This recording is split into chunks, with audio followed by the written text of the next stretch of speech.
Well, hello, friends, and welcome to the From Busy to Rich podcast, where we help financial advisors grow their businesses beyond the products they sell and the assets they manage, increase profitability, and reclaim their time by providing strategies and insights that will not only change your life, but practice.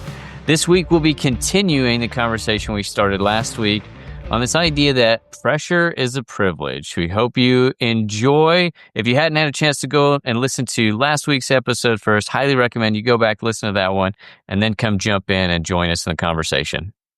People suffer unnecessarily because of the stories they tell themselves. You got to tell yourself a better story. Yeah. And then you got to be honest with yourself in asking a question. As an example on the 10-5-1, okay, so if we stop doing this, if I stop doing this, what are you going to be doing? Because yes, you created more time, but you're going to be dedicating it somewhere. Like the idea, we talk about this with clients and with other advisors, of creating a life that you don't want to retire from. Because this whole concept of I'm just going to suffer through to this point in hopes of a future that I'm not guaranteed, that then I'll retire and do the things that I enjoy and are fulfilling and happy. That's a losing strategy. So it's what are the things that you would not want to retire from, and then asking, like, so if I wasn't doing this thing that I'm ranking a 5 or a 1, and from a joy level, what would I be doing instead? What would that rich life look like? And if you find, being honest with yourself, that it would still be those things, but maybe changing the dynamic or in a different volume. I really do like those. Being client facing is my favorite thing to do. And ironically for me this week, real time this week, the meeting that reminded me most and brought it all back home of why we do what we do and why I love it and why I got into this business in the first place was my last meeting. It was my very last one. And you can't help but after a week of 16 meetings kind of being like, all right, one more, right? Like One more. That's right. I sent you that link about throwing 7 kinds of smoke, right? Like that's just kind of throwing 7 kinds of smoke and dealing with all the volleys of one-off things that come up. But that last meeting was by far the most impactful, I think, from a client standpoint and from an on-me standpoint, of a reminder of this is why I do it. I love doing this and the opportunity that I get to have. And the trust that's given to us to be able to do it is so amazing, to have impacts on not just one generation, but multiple generations and legacies. Well, I love that. And I think so this goes back to why we are complex. People are complex because when you talk about like all of Arthur Brooks' work around the art and science of happiness, Arthur Brooks has written several best-selling books. He's a Harvard professor. He's also done a bunch of cool stuff in the business world. Wrote a best-selling book with Oprah. He has a class at Harvard that he teaches that has like a 3-year waiting list on the art and science of happiness. And when he describes this, he says, everybody wants to be happier. That's one universal thing. Nobody really knows what that means, but they want to be it, whatever that is. And so he asks all his students on day one, he's like, how would you define happiness? What is happiness? And all of them kind of answer some around along the lines of this. They're like, well, it's like how I feel, the feeling I get when I'm with people I love, or feeling I get when I'm doing something that I enjoy. And he's like, yeah, that's beautiful definitions. Wrong. He said, it's none of those. He said, feelings are from the limbic brain. They're like, just there to kind of help you see danger or gravitate towards opportunity. He said, but feelings are a more of an indicator of happiness. They're not happiness themselves. It's kind of like if you go to Thanksgiving dinner, you open the door and you smell the turkey cooking. Mm-hmm. It's like, oh yeah, you get a good feeling, right? You might have a happy feeling, but you wouldn't trade the smell of the turkey for having the Thanksgiving dinner with people, because that ultimately is the other component of this. And he breaks this down, and I think this is so critical to what we're talking about today, of that the micronutrients of happiness, just like the micronutrients if you were trying to get into better shape, you have to have so many carbs, so much fat, so much protein. He said there's 3, and they're enjoyment, satisfaction, and meaning. Enjoyment, satisfaction, meaning. And enjoyment is pleasure combined with memories, combined with people. So that one component, if you think about that, that's kind of like if you were to have a great dinner with a friend, have a good bottle of wine, and there's something about that dinner just had a memory about it that lived in your head forever. or when we go on a hunt, right, Justin? And we're out there and and there's times that that's not working out, times that are working out, and then man, shoot something cool, have some dinner and drinks, and then this is why I always like everybody's like, well, why do you like you got that Neil guy head behind you hanging on the wall, which for those of you who are like, what is a Neil guy? Just look it up. It's pretty freaky. But you get those done and every time I eat the meat or every time I look at that head, I could tell you a whole story about because Mhm. it's a story about pleasure with memories with people. And so we need those. Now the last one, and then I'm gonna go to the middle one because I think that's where like a lot of what we're talking about in the weight of our week comes into play. But the last one is which pertains to this as well, is meaning. So meaning is fascinating because it's all about faith, family, friends, and work that matters to others. The thing about all of those things, though, faith, family, friends, and work that matters to others, is they are not about you, which is a well-lived life. The people who live the richest lives out there, you've met them, you've been around them. They just have this thing where they care about creating value in the world. They care about the family they have, the friends they have, their faith. They know there's something bigger out there than who they are, that this life isn't just about them. They know that work they do that matters to others, man, that's another component, necessary component of happiness. But the most like funny one is enjoyment is satisfaction. Enjoyment, satisfaction, meaning. So satisfaction is the strangest of all because it satisfaction only comes by trading what you can have immediately for what you want ultimately. It only comes by maybe a little bit of struggle, maybe a little bit of suffer, maybe sometimes even a little bit of pain Mm. because delayed gratification on something, if you think about how you feel right now after that, you finished that last meeting and you had great meetings all week, what you had there was satisfaction because you'd overcome some part. You traded not doing anything, canceling all your meetings that way, what was could have been immediate for what you wanted ultimate, which is a big outcome. And this is true short term. It's true long term. As you're navigating your gap between where you are and where you want to be, if you don't have like the awareness to go, man, I get to do this. Because some people go, well, I don't want to suffer. I don't want to struggle. Then your nature is, well, I'll do what's easy. That's like not going to the gym in the morning. Like Mhm. I drive to the gym and I tell myself, I get to do this. I'm gonna have such satisfaction on the other side of this workout. Now, I'm honest with myself in that would I rather lay in bed or go run, 3 miles and lift a bunch of weights, and that in the moment, that's the answer is very clear. I'd rather sleep. But the ultimate is I'd rather have that satisfaction that comes at the end and the byproduct of all the things that occur. So this isn't like all of you are listening to this, and this should not be new information. Maybe it's compiled differently, but how often do you think about it? And how many weeks have have you suffered unnecessarily? Because there is unsatisfactory suffering as well. Satisfactory suffering is like, man, I get to do this. I'm getting to a bigger place in my future than my current today. I'm choosing not to trade the immediate or the ultimate for the immediate, and I get to do this. Unnecessary suffering is that same person who maybe they're full of grit and they're like, I'm gonna do this. I'm gonna do this hard. It's gonna be so difficult, man. We gotta do all this, these client meetings.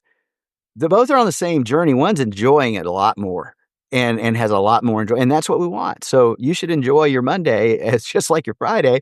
Granted, you're probably not gonna have all the satisfaction yet on Monday because you haven't done anything, you haven't deferred anything.